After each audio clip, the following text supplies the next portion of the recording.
ছুটে যাবে। দর্শক আসসালামু আলাইকুম রহমতুল্লাহ। আমি এই মুহূর্তে দাঁড়িয়ে রয়েছি গাজীপুরের জয়দেবপুর জংশনে। এখানে এসেছিলাম যে ঈদের যে পূর্ববর্তী সময়টাতে এখানে প্রচণ্ড ক্রাউড থাকে এবং মানুষের যে বাড়ি ফেরার যে আনন্দ, সেই আনন্দের কিন্তু তারা চেষ্টা করে যে আগে সাগে যেন তারা বাড়ি ফিরতে পারে, সেই বিষয়টি মাথায় রেখেই কিন্তু এখানে প্রচণ্ড ভিড় থাকে। কিন্তু আশ্চর্যজনকভাবে আমরা কিন্তু ঈদের আগের দিন এই জায়গাটিতে এখন দাঁড়িয়ে আছি। আপনারা দেখতে পাচ্ছেন খুবই জনমানবশূন্য একটি স্টেশন। এখানে খুব মানুষের কোনো ক্রাউড দেখা যাচ্ছে না কিন্তু। আর বিশেষ করে খুব সাধারণ মানুষের যা চলাচলের যে বাহন, সেটি কিন্তু এই ট্রেন। এই ট্রেনেই কিন্তু দূরপাল্লার মানুষজন ঈদে এই বাড়ি পৌঁছানোর চেষ্টা করে। তো আজকে তেমনটা আমরা দেখতে পাচ্ছি না। জনমানব শূন্য একেবারে এই স্টেশনটা একেবারে খাগা করছে, মানুষ শূন্য একটা অবস্থা।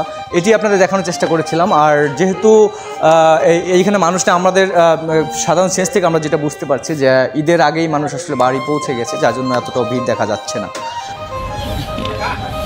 এই যে এরিয়াটা, এই এরিয়াটাতে কিন্তু আমরা দেখতে পাচ্ছি কিছু নিরাপত্তা কর্মী, যারা আসলে ঈদ যাত্রায় আমাদের যাত্রা শুভ করার জন্য এবং বিভিন্ন শ্রেণী পেশার মানুষদের তাদের কিন্তু এই বিভিন্ন ছিনতাইকারীর কবল থেকে এবং বিভিন্ন রকম বিপদ আপদ থেকে যিনি সেভ করেন, যারা সেভ করেন, সেই নিরাপত্তা কর্মীরাই কিন্তু এই স্টেশনে আমরা দেখতে পাচ্ছি। যদি এদিকটা দেখাই কিছু নিরাপত্তা কর্মী, তারা আমাদের নিরাপত্তার সাথে কিন্তু এই জায়গাতে আসে। একজন ভাইয়ের সাথে আমি একটু কথা বলতে চাই। ভাই আসসালামু আলাইকুম।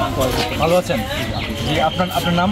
ইমরান হোসেন। আচ্ছা, আপনি তো এখানে হচ্ছে আমাদের যে ঈদ যাত্রা যারা বাড়ি যাবে তাদের নিরাপত্তার কাজে আছেন, তাই না? আপনাদের কি ঈদের ছুটি আছে? হ্যাঁ, ঈদের ছুটি সবার তো হয় না, যাদের ছুটি হয়েছে তারা পর্যায়ক্রমে ছুটি যাবে, আর যারা ডিউটিতে আছে তারা ছুটি করে আসলে পরবর্তী যারা আছে তারা যাবে। আচ্ছা আচ্ছা। তো কেমন লাগে? আপনি কি সবচেয়ে পার্মানেন্টভাবে কি জয়দেবপুর স্টেশন আছে, নাকি আপনাদের বাংলাদেশের যে কোনো স্টেশনে ঈদের সময় নিরাপত্তার কাজে আপনাদের পাঠানো হয়? কোনো পার্মানেন্ট বলতে কোনো ইয়ে নেই। আমরা হচ্ছে উত্তরা পিবিএন আছি, এখানে যেটা ফোর্স রাখছে আইন শৃঙ্খলা রক্ষা করার জন্য, যাতে আইন শৃঙ্খলার কোনো অবনতি না হয় ছিনতাইকারীর থেকে, এবং পাবলিককে সতর্ক করার জন্য মূলত আমাদের এখানে ডিউটি পাঠানো হয়েছে এই ঈদ পর্যন্ত। জি, ধন্যবাদ, ভালো থাকবেন। অগ্রিম ঈদের শুভেচ্ছা আপনাকেও। জি। আর সচরাচর আমরা দেখতে পাচ্ছি যে রেল স্টেশনে যে দুর্ঘটনা ঘটে, যাত্রীদের যে ভোগান্তি হয়, সেই ভোগান্তিদের বিষয়টি মাথায় রেখে কিন্তু সাধারণ মানুষজন অলরেডি বাড়ি পৌঁছে গিয়েছে, যার জন্য এই স্টেশনটা একেবারেই ফাঁকা।